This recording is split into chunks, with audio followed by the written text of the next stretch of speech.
السميع العليم من الشيطان اللعين الرجيم.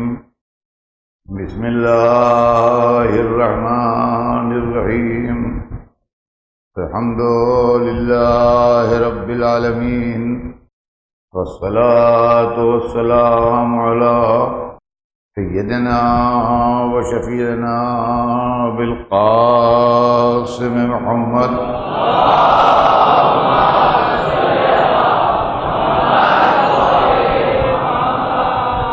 وآله الطيبين الطاهرين المعصومين، ولعنة الله على أعدائهم أجمعين من يومنا هذا إلى يوم الدين.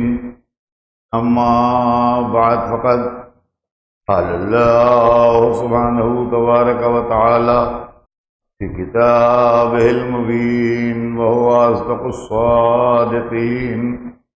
بسم الله الرحمن الرحيم.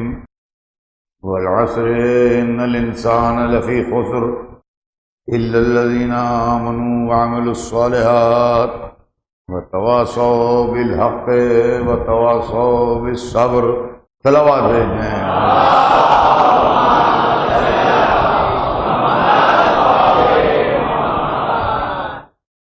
ارشاد اقدس جناب رب العزت ہے کہ عصر کی قسم، تمام انسان گھاٹے میں ہیں سوائے ان کے جو ایمان لائے ہیں اور جنہوں نے نیک عمل کیے، اور وہ لوگ جو ایک دوسرے کو حق کی وصیت کرتے ہیں، اور وہ لوگ جو ایک دوسرے کو صبر کی وصیت کرتے ہیں. عزیزان محترم، سلسلہ بیان ذہن عالی میں ہوگا. میں نے انسان اور انسانیت کے موضوع پر مسلسل آپ کے سامنے تقریریں کی. آج میں آپ کو قرآن کی ایک آواز انسان کے سلسلے میں سنانا چاہتا ہوں. قرآن ارشاد فرما رہا ہے کہ هل أتى على الإنسان حين من الدهر لم يكن شيئا مذكورا. یہ سورہ دہر کی پہلی آیت ہے بسم اللہ الرحمن الرحیم کے بعد، جس کو سورہ دہر بھی کہتے ہیں اور سورہ انسان بھی کہتے ہیں. اور اس سورہ کی خاص بات یہ ہے کہ یہ پورا سورہ مدح اہل بیت میں نازل ہوا. یہ اس کی پہلی آیت ہے کہ والعصر، کہ هل أتى على الإنسان حين من الدهر لم يكن شيئا مذكورا. کیا انسان پر کوئی زمانہ ایسا بھی آیا ہے کہ وہ قابل ذکر نہ ہو؟ آپ آیت کے تیور دیکھیے، آیت کا انداز دیکھیے. اس کے بعد دوسری آیت بھی ہے، اور دوسری آیت میں اللہ فرماتا ہے کہ انا خلقنا الانسان من نطفۃ امشاج نبتلیہ فجعلناہ سمیعا بصیرا. ہم نے انسان کو چند قطرات سے پیدا کیا اور ان کو سمجھ بوجھ والا بنا دیا. یہ صرف وہی کہہ سکتا ہے، کوئی دوسرا نہیں کہہ سکتا. ہم نے انسان کو پیدا کیا. کس طرح پیدا کیا وہ پروسیجر بھی بتایا، کہ اس طرح پیدا کیا. اور کیا کیا ہم نے؟ فجعلناہ سمیعا بصیرا. ہم نے اس کو سمجھ بوجھ والا، سننے والا، سمیع کہتے سننے والے کو اور بصیر کہتے دیکھنے والے کو. خدا قرآن میں انسان کے لیے لفظ سمیع و بصیر استعمال کر رہا ہے. قرآن کھول کے دیکھ لیجئے، یہاں رکھا ہوا ہے. اور کئی جگہ خدا نے قرآن میں اپنے لیے بھی سمیع و بصیر استعمال کیا ہے. تو اس کا مطلب کچھ صفتیں ایسی ہیں جو اللہ کے لیے بھی بولی جاتی ہیں اور بندوں کے لیے بھی بولی جاتی ہیں. ان سے نہ شرک ہوتا ہے، نہ کفر ہوتا ہے،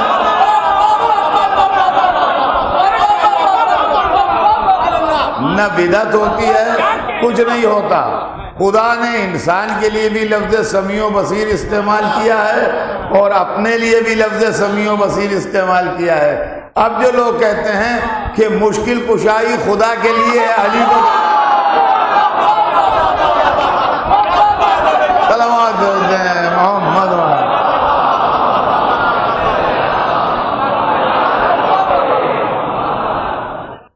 سمجھے آپ؟ ہم نے انسان کو یوں خلق کیا اور اس کو سمجھ بوجھ والا بنا دیا۔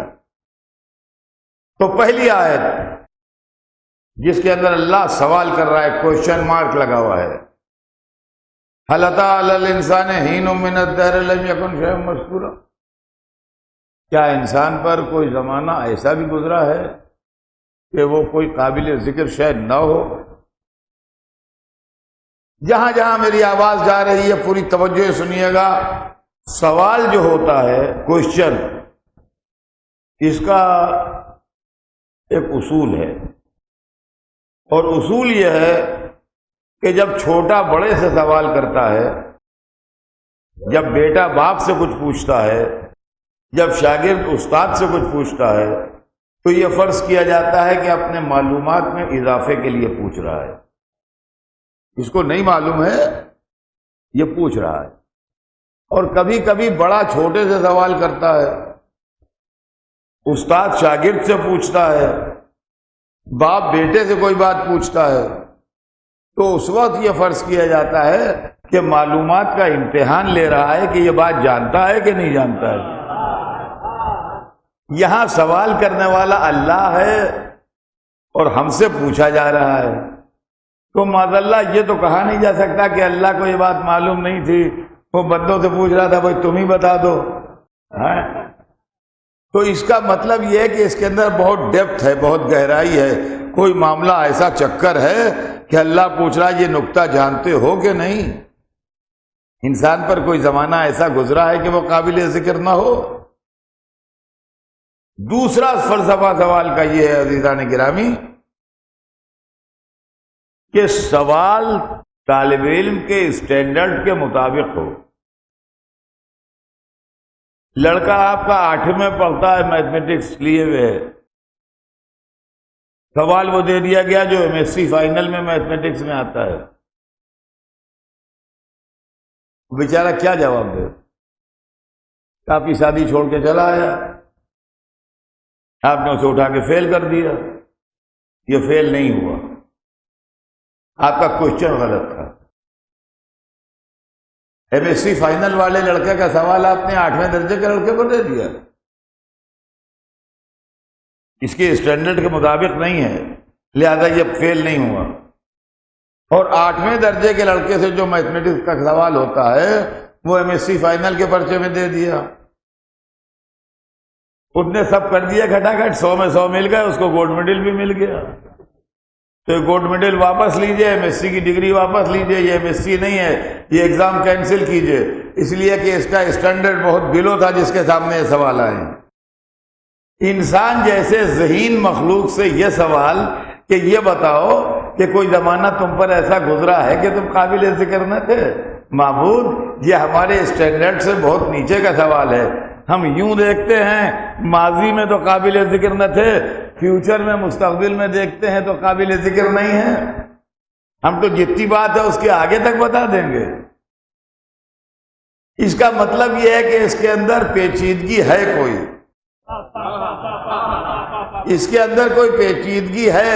عزیزان گرامی توجہ چاہتا ہوں، بیان اپنے اختتام کی منزل پر ہے۔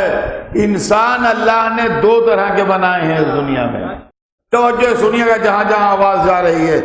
انسان اللہ نے اس دنیا میں 2 طرح کے بنائے ہیں، ایک سیکھنے والا، ایک سکھانے والا، ایک پڑھنے والا، ایک پڑھانے والا، ایک تعلیم دینے والا، ایک تعلیم لینے والا، ایک جنت میں بلانے والا، ایک جنت میں جانے والا۔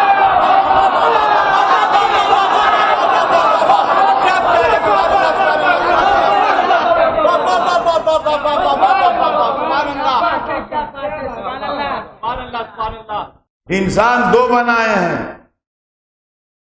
کیوں 2 بنائے ہیں؟ توجہ چاہتا ہوں، اس لیے 2 بنائے ہیں کہ دین کا پیغام پہنچانا، کتاب کے علم کو سنبھالنا، انسانیت و شرافت کے بوجھ کو اٹھانا، کائنات کی ہدایت کرنا، زمانے کے طوفانوں سے متاثر نہ ہونا، دنیا کے انقلابات کے اندر بہہ نہ جانا، یہ مٹی کے بنے ہوئے انسان کے بس کی بات نہیں ہے۔ یہ مٹی کے بنے ہوئے انسان کے بس کی بات نہیں ہے. جتنا علم کا بوجھ قرآن میں ہے، انسان کا دماغ اس کا ایک حرف بھی اٹھا نہیں سکتا.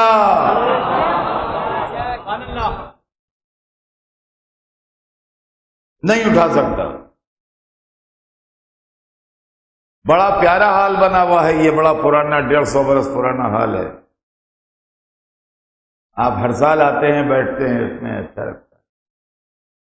لیکن اگر مسجد کے ٹرسٹی یہ چاہیں کہ اس کے اوپر 200 مالے کی بلڈنگ بنا دیں،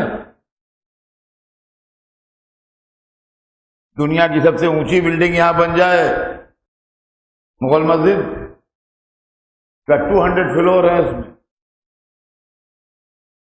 تو بن تو سکتی ہے. ٹیکنیکلی انجینئر سے پوچھئے، وہ کہتے ہیں بن تو سکتی ہے، مگر اس کے لیے فاؤنڈیشن سے چلنا پڑے گا، گراؤنڈ زیرو سے. یہ حال ڈیمالش کر دینا پڑے گا. میں نے کہا ہم تو اسی پہ بنائیں گے. کیا اس حال میں اتنی طاقت نہیں ہے کہ 200 مالے کا بوجھ برداشت کر سکے؟ یہ دیواریں نہیں رہیں گی، یہ چھت نہیں رہے گی، یہ ستون نہیں رہیں گے. اتنا ویٹ جو ہے یہ برداشت نہیں کر پائے گا. تو جب مٹی کی بنی ہوئی بلڈنگ مٹی ہی کا بوجھ نہیں برداشت کر سکتی،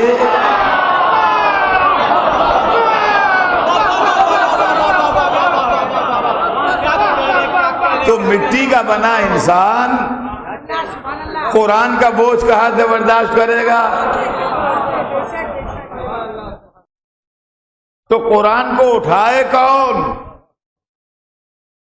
ابھی تک تو دنیا میں کوئی ترازو ایسا ایجاد نہیں ہوا جو قرآن کا ویٹ کر کے بتائے.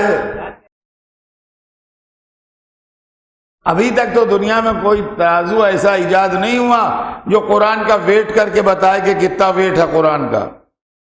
اس لیے کہ قرآن کا ویٹ بتایا گیا مگر حد نہیں معلوم ہو پائی.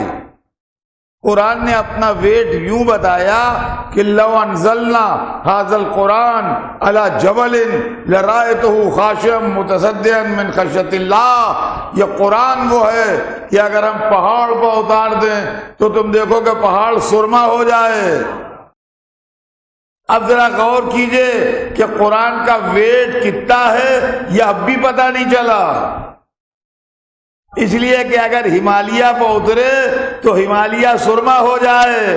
تو معلومہ کوئی چیز ہمالیہ سے زیادہ طاقتور ہو تو وہ قرآن سنبھالے. اب سمجھیے صلوات بھیجیے محمد پر جن کا سینہ قرآن کا بوجھ اٹھایا ہے.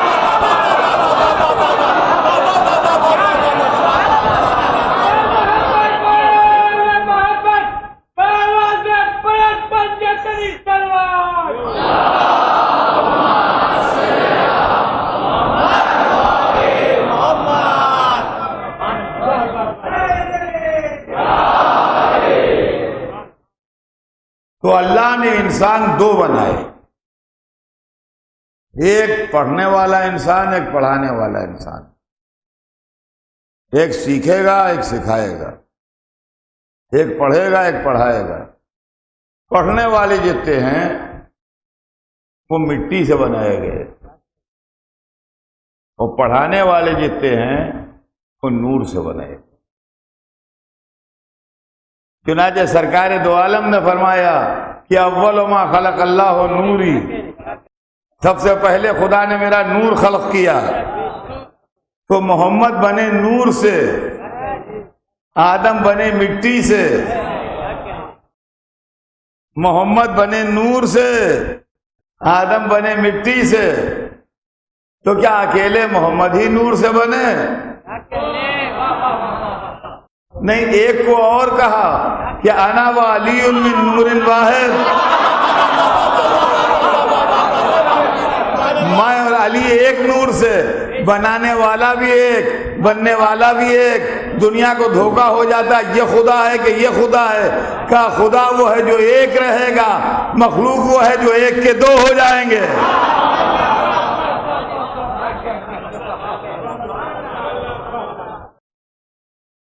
اور عزیزان گرامی، اللہ نے سرکار دو عالم کو نور سے بنایا.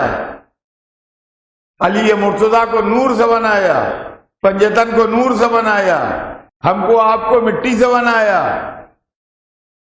آدم مٹی سے بنے تھے، ہم سب نسل آدم میں ہیں، لہذا ہم مٹی کے پتلے ہیں، وہ نور کے پتلے تھے۔ ہمارے دادا آدم ہیں، جن کے لیے قرآن نے کہا کہ ہم نے ان کو کھنکھنی مٹی سے بنایا۔ ایک پرانا نکتہ میں اسی مسجد میں اسی مجلس میں پڑھ چکا ہوں، لیکن اگر شاعر کو اپنا شعر ریپیٹ کرنے کی اجازت ہے تو میں اپنا پرانا 4-5 برس پہلے کوئی نکتہ اگر ریپیٹ کر دوں تو کوئی برائی ہے؟ یہ میں اس لیے کہہ رہا ہوں کہ ہر آدمی ہوشیار ہو جائے کہ اللہ نے محمد کو نور سے بنایا، آدم کو مٹی سے بنایا۔ ہم آدم کے بیٹے ہیں اس لیے مٹی سے بنے ہیں، اور حسن و حسین نور کے بیٹے تھے، لہذا اب حسن و حسین کا مقابلہ کوئی نہ کرے۔ یہاں ابتدا مٹی ہے، وہاں ابتدا نور ہے۔ صلوات بھیج دیں محمد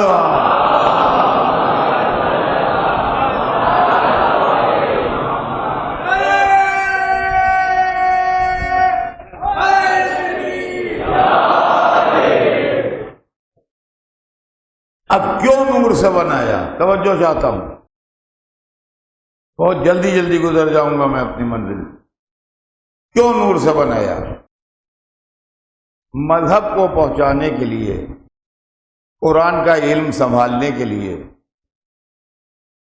مٹی کا بنا انسان کافی نہیں، لہذا ضرورت اس بات کی ہے کہ جو تبلیغ کرنے والا ہو، جو علم قرآن کا حامل ہو، وہ نوری ہو۔ اگر مٹی کا بنا ہوگا تو وہ اتنا علم اپنے اندر پرزرو نہیں کر پائے گا کہ دین کی ضرورت کو پورا ہو۔ اور مٹی کا بنا آدمی جو ہے اس میں اتنی طاقت نہیں ہے کہ اتنے علم کا بوجھ اٹھائے۔ اب اس کو بالکل چھوٹی سی مثال سے سمجھ لیجئے آپ، پھر بات آگے بڑھے کہ میں مجلس میں پڑھتا ہوں، میں یہ تو دعویٰ کر سکتا ہوں کہ میں اردو زبان کا مقرر ہوں۔ اگر میں یہ کہوں کہ میں اردو زبان کا مقرر ہوں تو یہ بات غلط نہیں ہے، ٹھیک ہے۔ لیکن اگر میں کہوں کہ میں ساری دنیا کے لیے مقرر بنا کے بھیجا گیا ہوں تو چینی کہیں گے آج کے ہمارے یہاں اپنے جوہر دکھائیے، جاپانی کہیں گے ہمارے یہاں آن کی تقریر کیجئے، فرانسیسی کہیں گے ہمارے یہاں آن کی تقریر کیجئے، جرمنی والے بلائیں گے ہمارے یہاں آن کی تقریر کیجئے، رشین کہیں گے ہمارے یہاں آن کی تقریر کیجئے، افریقن کہیں گے ہمارے یہاں آن کی تقریر کیجئے، اور ہر دفعہ میرا یہی جواب ہوگا میں تو اردو میں تو کرتا ہوں تقریر، یہ زبانیں مجھے آتی نہیں۔ تو ان کا پھر آپ نے یہ کیوں کہا تھا کہ ساری دنیا کے لیے تقریر مقرر ہیں آپ؟ کہا غلطی ہو گئی تھی، کہہ دیا تھا اصل میں ہندوستان بھر کے لیے مقرر ہوں۔ اب ساری دنیا سمٹ کے ہندوستان میں آ گئے، تو مہاراشٹر سے آواز آئی یہاں آن کے بولیے، گجرات سے آواز آئی یہاں آ کے بولیے، تمل سے آواز آئی یہاں آ کے بولیے، تیلگو سے آواز آئی یہاں آ کے بولیے، کناڑا سے آواز آئی یہاں آ کے بولیے۔ ان کا نہیں میں تو اردو بولتا ہوں، تو آ گئے نا سمٹ کے اپنی حد میں۔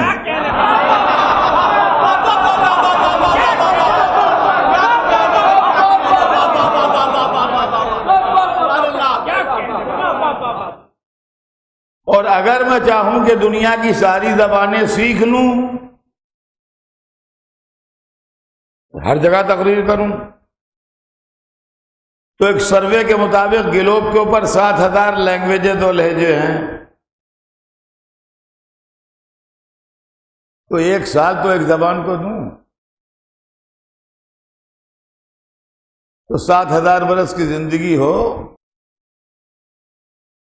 تو میں ساری زبانیں سیکھوں، اور جب زبانیں سیکھ کے اٹھوں اور دعویٰ کروں کہ اب میں دنیا کی ہر زبان میں تقریر کر سکتا ہوں، تو دنیا ہنسے یہ بڈھا پاگل ہو گیا ہے؟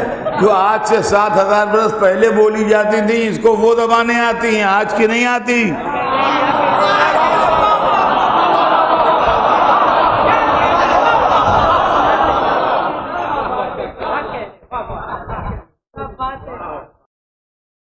اب سمجھے آپ کہ جس کو کائنات کے لیے رسول بنا کے بھیجا گیا ہو، اگر کائنات کا پورا علم نہ ہو تو رسالت کیا کرے گا؟ صلوات بھیج دیں محمد۔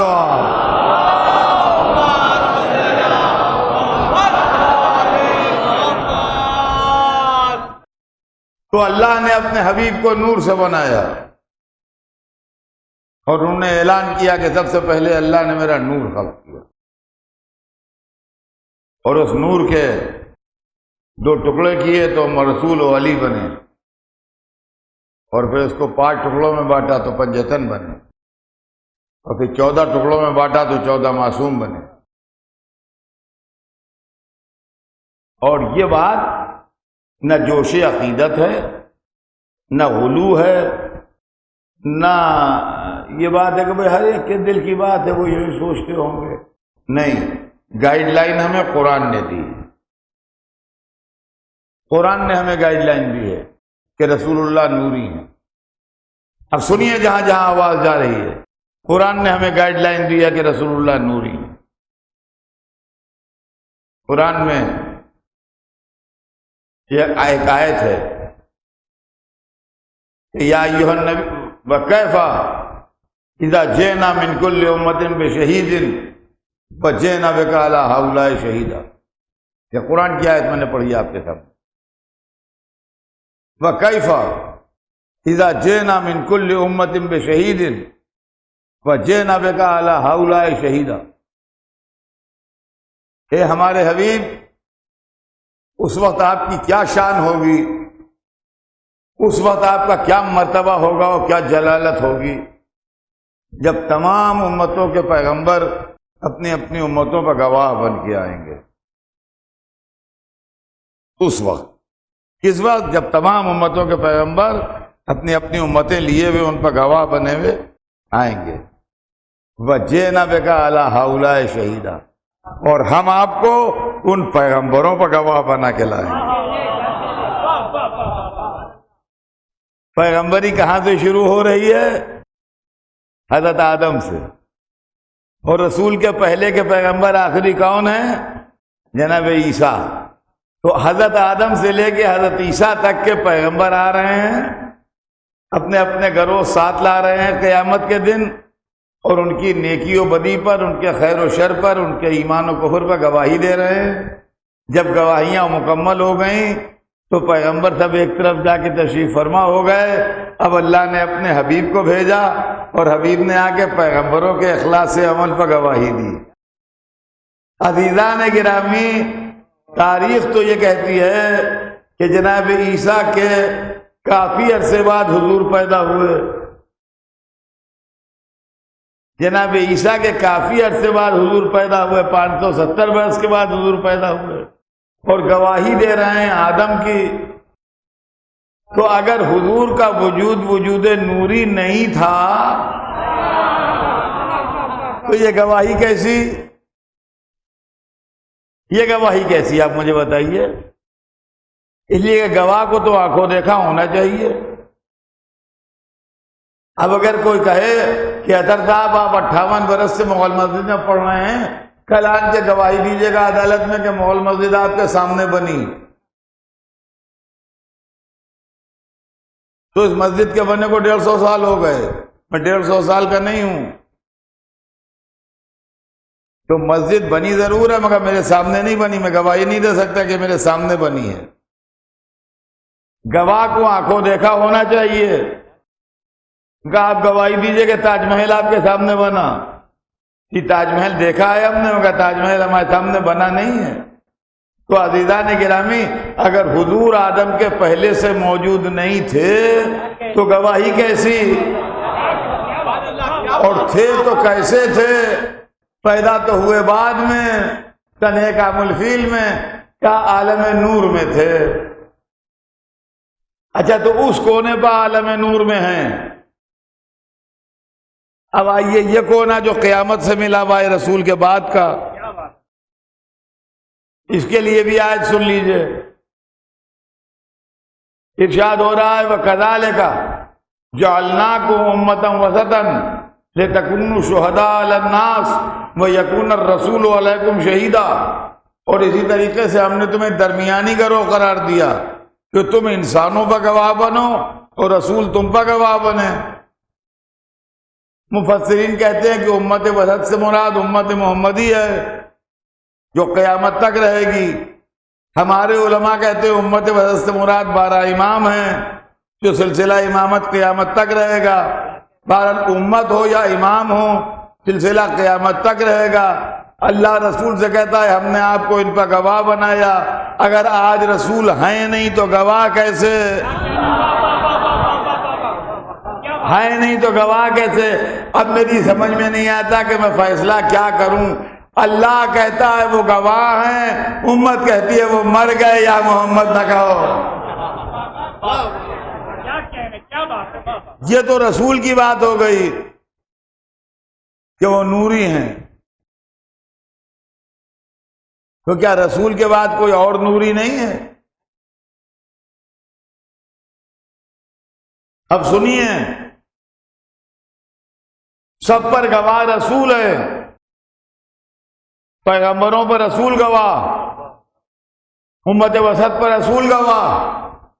رسول پر بھی کوئی گواہ ہے؟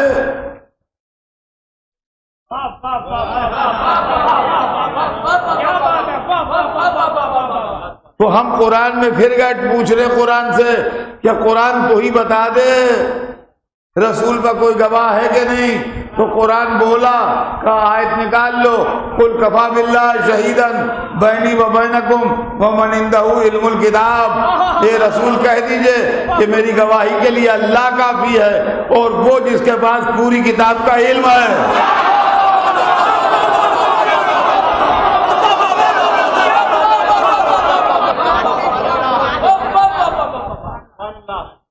وہ کافی جس کے بعد پوری کتاب کا علم ہے. یہ کہے کے لیے رسالت محمد پر گواہ ہیں. کون؟ 2 ہستیاں، ایک اللہ اور ایک کوئی بہت عالم آدمی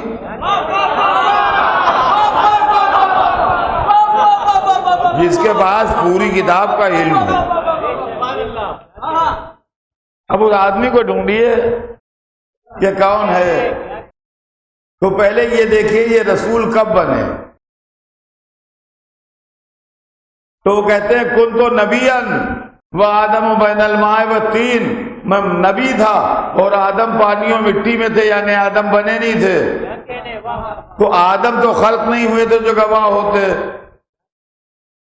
تو جب آدم گواہ نہیں ہو سکتے رسالت محمد کے تو آدمی کہاں سے ہوگا؟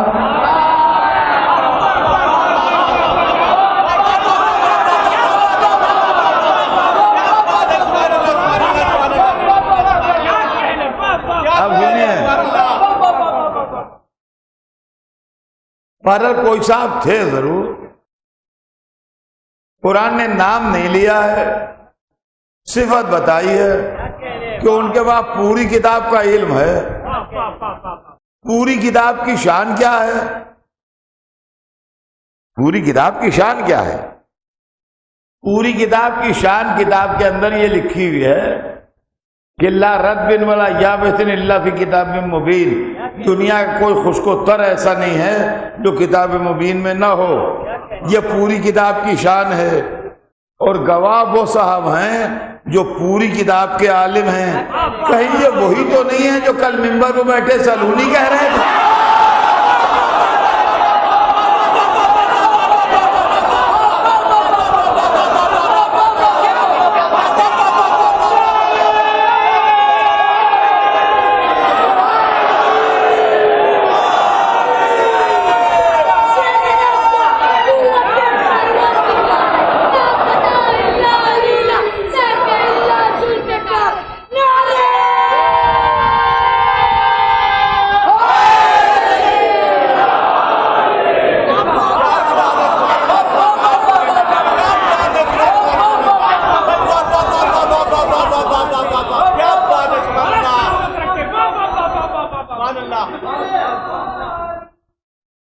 اب سنیے، میں نے 8 دن آپ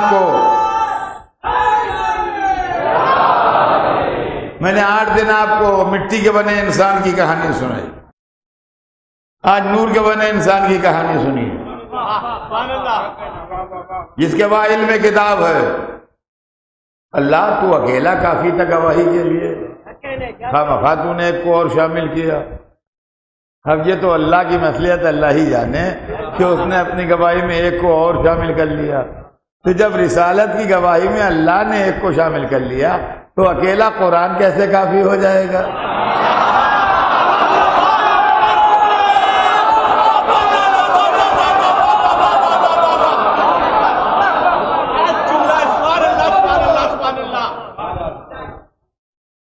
تو اب سرکار دو عالم انبیاء پر گواہ، نور کے دوسرے حصے کا کام کیا ہے جو اس وقت سے موجود ہے جب رسول کے سر پر تاج رسالت رکھا جا رہا ہے۔ بڑا مشہور واقعہ ہے اور میں کئی دفعہ پڑھ چکا ہوں، میں اشارہ کر رہا ہوں کہ رسول بیٹھے تھے، سلمان بیٹھے تھے اور مولا علی بیٹھے تھے، اور عرب کا میوہ کھجور خاص نوش کر رہے تھے۔ پتہ نہیں کیا ہوا کہ ایک گٹھلی سلمان کے لگی،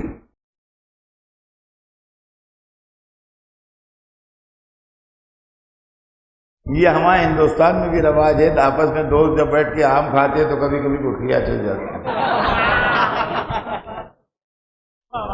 سمجھے؟ تو گٹھلی لگی تو انہوں نے مڑ کے دیکھا کہ آپ مجھ بڈھے سے مذاق کرتے ہیں۔ یہ ٹریننگ ہو رہی تھی، یہ اس میں ٹریننگ کلاس تھا، سلمان سمجھ نہیں پائے تو کہنے لگے سلمان کیا بہت بڈھے ہو؟ ان کا میں اتنا ہوں۔ کہنے لگے تمہیں وہ واقعہ یاد ہے جب تمہیں شیر نے گھیرا تھا جنگل میں؟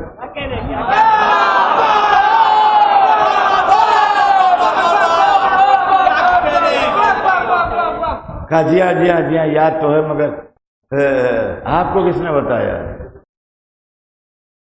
آپ کو کس نے بتایا؟ کہا کہ اور جب اس آدمی نے شیر کو، ایک آدمی آ گیا تھا، اس نے شیر کو بھگا دیا۔ کہے جی ہاں صحیح، بالکل صحیح۔ ایک آدمی آیا تھا، اس نے بھگا دیا شیر کو۔ تو کہنے لگے جب تمہاری جان بچ گئی، تمہارے دم میں دم آیا، تو وہاں جنگل تھا، پھول کھلے ہوئے تھے کچھ، تم نے پھولوں کو جمع کر کے گلدستہ بنایا ہے، اور اس آدمی کے پاس آئے، کہنے لگے کہ جی میرے پاس کچھ ہے نہیں اس وقت جو میں آپ کو تحفہ دوں، غریب کا تحفہ یہی پھولوں کا ایک گلدستہ ہے، یہ ایکسیپٹ کر لیجئے آپ۔ تو اس آدمی نے وہ گلدستہ تم سے لے لیا۔ بالکل یہی ہوا، ارے یہی ہوا، لیکن یہ تو میرے اور خدا کے سوا کسی کو معلوم ہی نہیں، یا اس آدمی کو معلوم ہے اور کسی کو نہیں معلوم۔ تو ایک دفعہ ہوا میں ہاتھ ڈالا تو گلدستہ نکلا۔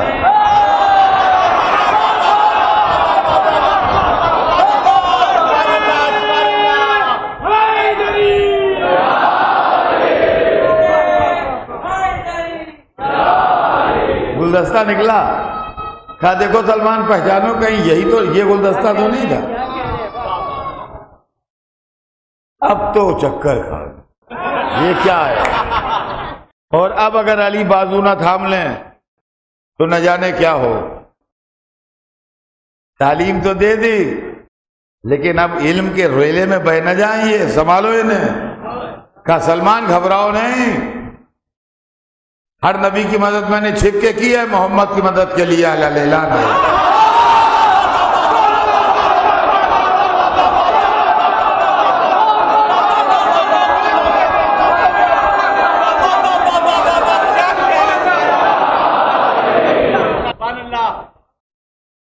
یہ علی ادارہ ہیں اس کونے پر، ایک نور کو تصدیق کے لیے چھوڑا، ایک نور کو مدد کے لیے خلق کیا۔ اب علی اس رسول کے لیے تو میں نے آیت پڑھی، اس کا نعرے پہ امت وسط کے گواہ، یہ بھی قیامت والے اینڈ پہ ہیں کہ نہیں؟ پھر سنیے قرآن، آج بات پوری قرآنی سے ہے۔ قرآن میں سورہ ہے، بسم اللہ الرحمن الرحیم کے بعد ارشاد ہو رہا ہے اذا زلزلت الارض زلزالها واخرجت الارض اثقالها وقال الانسان ما لها۔ سنیے انسان کو پہچانیے۔ اذا زلزلت الارض زلزالها، جب زمین کو زور زور سے جھٹکے دیے جائیں گے۔ اذا زلزلت الارض زلزالها فاخرجت الارض اثقالها، زمین کے کلیجے میں جو کچھ ہے وہ نکال کے باہر اگل دے گی، اپنا سارا بوجھ نکال کے پھینک دے گی۔ وقال الانسان ما لها، پہچانیے انسان، میں اپنے موضوع سے الگ نہیں ہو رہا ہوں۔ وقال الانسان ما لها، کہ انسان کہے گا تجھے کیا ہو گیا ہے؟ تو یہ نہ سمجھے کہ آپ ہوں گے وہ انسان۔ ارے کسی ملٹی سٹوری بلڈنگ کے ملبے میں مرے پڑے ہوں گے دبے، وہاں پوچھنے کے لیے بیٹھے ہوں گے کہ تجھے کیا ہو گیا۔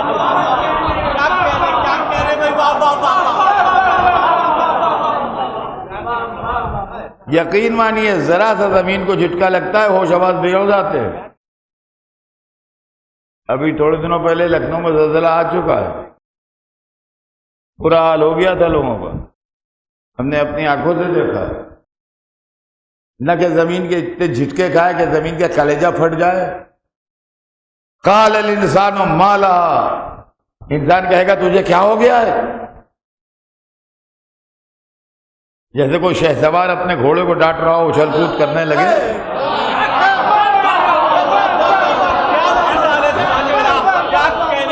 تجھے کیا ہو گیا ہے؟ قال الانسان ما لها یومئذ تحدث اخبارها بأن ربک اوحی لها، وہ دن جس دن زمین اپنی خبریں بیان کرے گی۔ معلوم ہے کوئی معمولی آدمی نہیں پوچھ رہا ہے، کوئی وی آئی پی پوچھ رہا ہے۔ اللہ وہی بھیج رہا ہے کہ انسان پوچھ رہا ہے بولتی نہیں، انسان پوچھ رہا ہے بولتی نہیں، تو زمین جلدی جلدی اپنی خبریں سنانے لگے گی، رپورٹ دینے لگے گی۔ اب سمجھے آپ ابو تراب کا کیا معنی ہے؟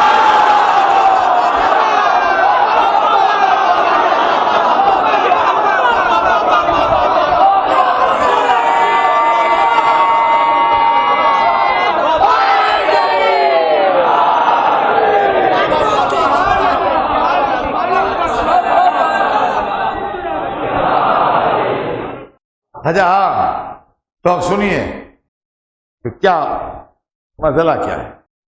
مسئلہ یہ ہے میاں کہ انسان کی ہدایت کے لیے مٹی کا بنا انسان کافی نہیں تھا، لہذا اللہ نے انسان دوسرے قسم کا بنایا نور سے، اور محمد و آل محمد علیہ السلام کو دو وجود عطا کیے۔ دیکھیے میں یہ نہیں کہہ رہا ہوں، میرے جملے بدل نہ دیجیے گا بعد میں کہ انہوں نے خود سے دو وجود حاصل کر لیے، نہیں، جو خدا خالق ہے اسی نے ان کو دو وجود دیے، دو وجود دیے۔ ایک وجود ظاہری جس کے اندر وہ ہماری طرح انسان دکھائی دیتے ہیں، اور ایک وجود حقیقی جس کے اندر وہ نور ہیں۔ وجود ظاہری اس لیے دیا کہ ہم کو اجنبیت نہ محسوس ہو، ہم الگ تھلگ نہ رہیں، ہم ان کو اپنے ہی سے قریب سمجھیں اور ان کے قریب جائیں۔ اور وجود نوری اس لیے دیا کہ جو کام ان کے ذمے ہے، جو مقصد ان کے ذمے ہے، وہ پورا ہوتا رہے اور اس کے اندر کسی قسم کی کوئی کمی نہ ہونے پائے۔ اس کی دنیا میں دوسری مثال جو ہے اہل بیت کے علاوہ، محمد و آل محمد کے علاوہ ایک اور مثال ہے دنیا میں، اس کا نام ہے قرآن پاک۔ قرآن پاک کو بھی اللہ نے دو وجود دیے ہیں۔ ایک وجود ظاہری ہے جس کے اندر وہ بشکل کتاب آپ کے یہاں الماریوں میں رکھا ہے، اور بچے بھی اس کو اٹھا لیتے ہیں، بوڑھا بھی اس کو پڑھتے ہیں، عورتیں بھی اس کو اٹھا لیتی ہیں، کوئی مسئلہ نہیں ہے۔ یہ قرآن کا وجود ظاہری ہے جو کاغذوں پر لکھا ہوا ہے، کتاب کی شکل میں ہے، ہمارے گھروں میں الماریوں میں رکھا ہوا ہے۔ اور ایک قرآن کا وجود نوری ہے۔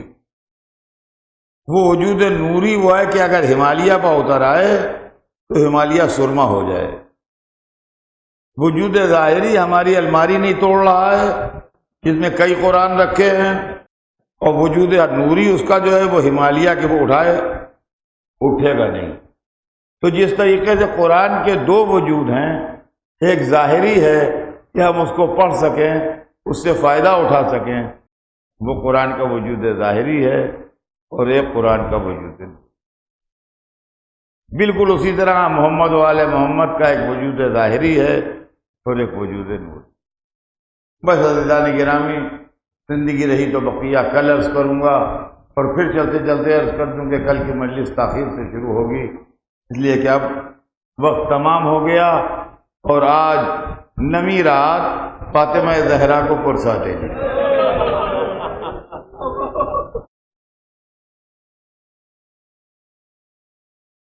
یہ حسین پر رونے کی راتیں ہیں، یہ معصوم عالم کو پرسا دینے کی راتیں ہیں۔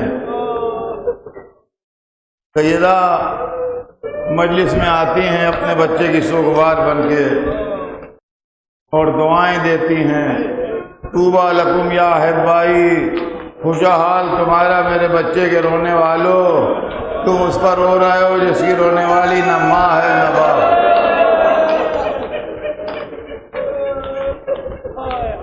آپ جب سے محرم کا چاند ہوا ہے، جب سے مسلسل پرسے میں مشغول ہیں، دوستوں کا پرسہ دیا، عزیزوں کا پرسہ دیا، دل کے ٹکڑوں کا پرسہ دیا، پرسوں سیدہ کے یتیم پوتے قاسم کا پرسہ دیا،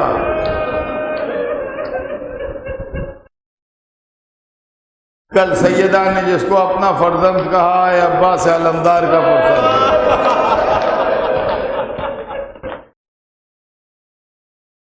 آج شہزادہ علی اکبر کے پرسے کی رات ہے۔ میں جب سوچتا ہوں کبھی کبھی تو میرا دل تڑپنے لگتا ہے، میں بھی انسان ہوں، واقعات تاریخ جب میری آنکھوں کے سامنے سے گزرتے ہیں، پھر میں نفسیات انسانی کے حساب سے بھی سوچتا رہتا ہوں، جو مجلس پڑھتا ہوں۔ کسی ماں کو اگر کوئی بڑا خوبصورت بیٹا مل جاتا ہے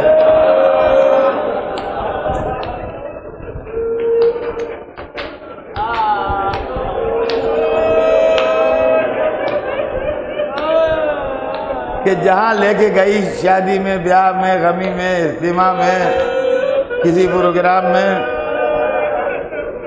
جس نے دیکھا کہا تمہارا بچہ بہت پیارا ہے، ارے بڑا پیارا ہے، ارے بڑا حسین ہے، ارے اللہ سلامت رکھے، بڑا پیارا بچہ ہے۔ تو عزیزان گرامی، ماں نظر تو اتارتی ہے، دعائیں تو مانگتی ہے، مگر ایک طرح کی خوشی محسوس کرتی ہے کہ اللہ نے مجھے یہ پیارا بچہ دیا ہے۔ یہ نفسیاتی فطرت ہے، آپ سے زیادہ میری بہنیں بیٹیاں اس کو سمجھیں گی۔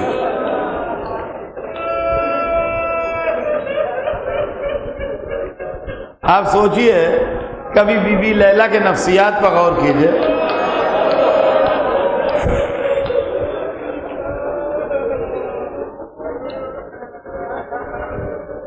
علی اکبر ہمیشہ 18 برس کے تو تھے نہیں،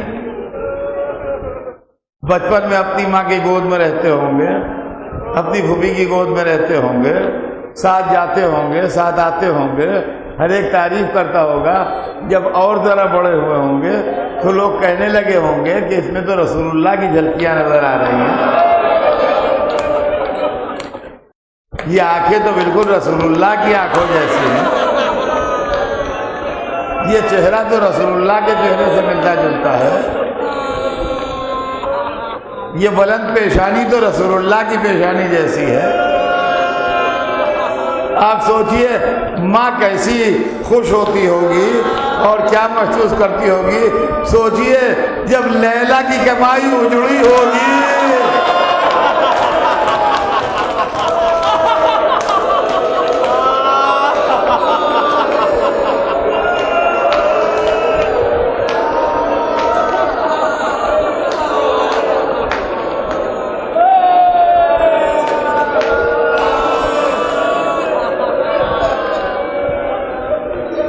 اجرکم علی اللہ.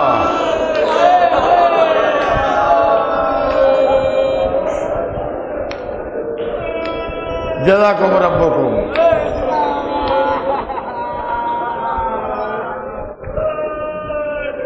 اور ایک روایت سنا دوں آپ کو. کتاب میں میں نے پڑھا کہ حضرت عباس علیہ السلام، آپ نے برابر مجلسوں میں سنا ہوگا کہ حضرت عباس علیہ السلام بلند قامت جوان تھے. قامت مبارک جو تھا وہ بلند تھا. روایت میں ہے کہ 34 برس کے چچا کے ساتھ جب 18 برس کا بھتیجا چلتا تھا تو چچا کے شانے سے شانہ ملتا تھا.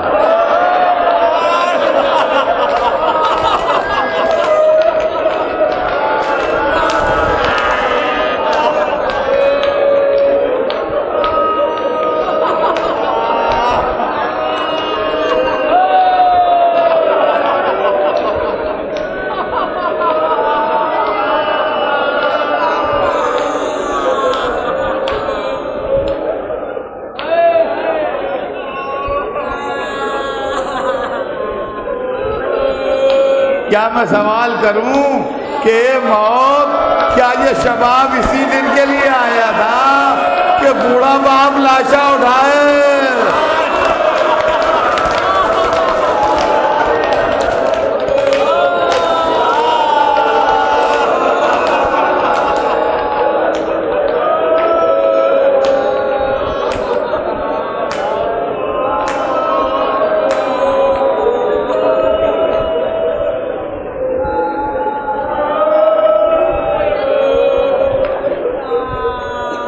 عاشور کا سویرا ہوا، دشمن کے لشکر کی تیاری مکمل ہوئی. حسین کا چھوٹا سا لشکر سب باندھ کے کھڑا ہوا. روایت بتاتی ہے کہ جب دونوں لشکر آمنے سامنے آ گئے تو حسین نے علی اکبر کو دیکھا، کہا تقدم یا ولدی، میرے بیٹے آگے بڑھ. سب سے پہلی اجازت علی اکبر کو ملی. علماء نے لکھا اسی لیے علی اکبر اول شہید کہلاتے ہیں کہ سب سے پہلے اجازت ان کو ملی. اصحاب باوفا نے گلے پر تلواریں رکھ لی، کہا ہماری زندگی میں علی اکبر جائیں گے؟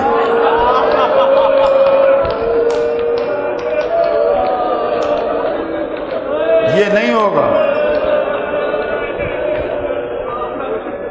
جب ہم نہ رہیں تو اختیار ہے. اصحاب کی گزارش پر حسین نے علی اکبر کو روک لیا. دوست تمام ہوئے، عزیزوں کی باری آئی. عزیز تمام ہوئے، دل کے ٹکڑوں کی باری آئی. دل کے ٹکڑے تمام ہوئے، اب علی اکبر اکیلے تھے.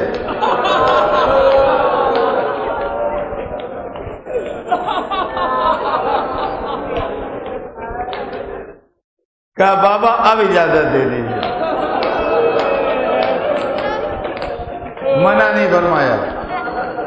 ایک جملہ کہا خیمے میں جا کے اہل حرم سے رخصت ہو. لیجیے شہزادہ خیمے میں گیا. مجھے نہیں معلوم ماں سے کیا باتیں ہوئیں، مجھے نہیں معلوم پھوپھی کو کیا کہہ کے راضی کیا، مجھے نہیں معلوم چچا کی سوگوار بہن سے کیا گفتگو ہوئی.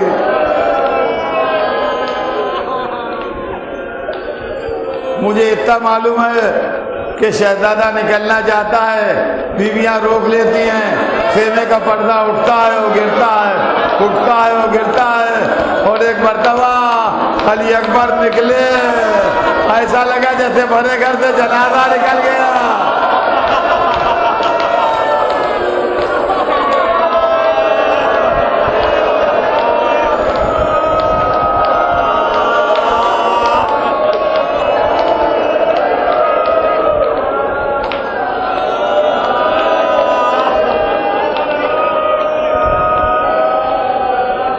قیامت کا جہاد کیا.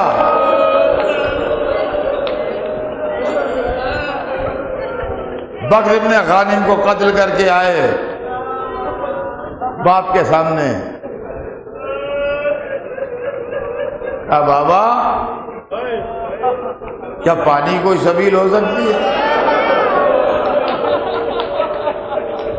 باپ نے کہا بیٹا ان قریب تیرے دادا تجھے آب کوثر سیراب کرے.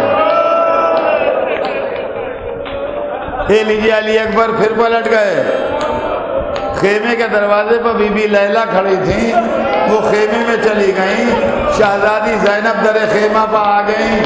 حسین خیمے کے دروازے پر کھڑے ہوئے. ایک آواز آئی، یا بتا علیک منی السلام.